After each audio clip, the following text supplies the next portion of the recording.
Hər vaxtın xeyir olsun. Salam Samir, hoş gördük. Həkimi də salamlayıram. Sağ olun, var olun, bayramınız var. Samir, mənim kişimdə hərəkət yoxdur, yeriyə bilmirəm. Neçə yaş? Gücü yoxdur. Neçə yaş? Ayaqlarım da axşam buz kimi olur, çorab yiyib yatıram. Bir dəqiqə. Damarlarını yoxlatdırmışam. Yer açıqdır, qan işləyir. Nə ola bilər bu? Neçə yaşın var? 65. Yaxşı qutardı. 65 yaşım var, ayaqların işləmir. Sonra ayaqların da işləmir. Sonra hamısını bir-bir dedin də. Dedi, hə. Dedi. Siz şəkər xəstəliyin var mı? Şəkərin var? Dayan. Yox. Təzyiqin var mı? Yox.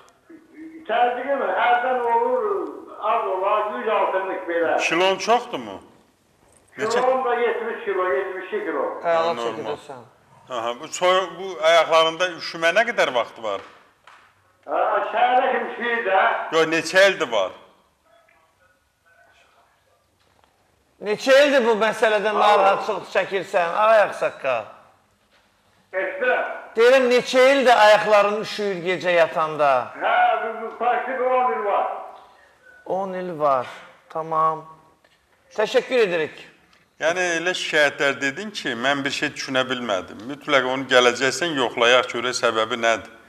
Yəni ayaqda üşümək üçün Samir bəy olmalıdır ya damarlarda problem, deyir damarı yoxlatmışam, problem yoxdur.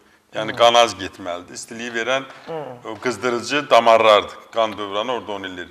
Sonra orada onu verə bilər sinir. Sinirdə olan dəyişikliklər verə bilər. Ən yaxşı yanımıza gəlsin. Onu sonra verə bilər revmatizm.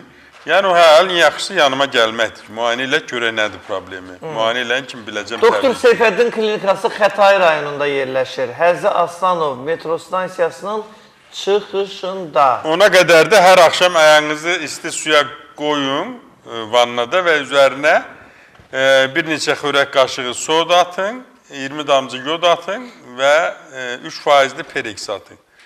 Sonra çıxardandan sonra alma sirkəsindən ayağınızı masaj elədin və streslə bağladın, sonra baxaq.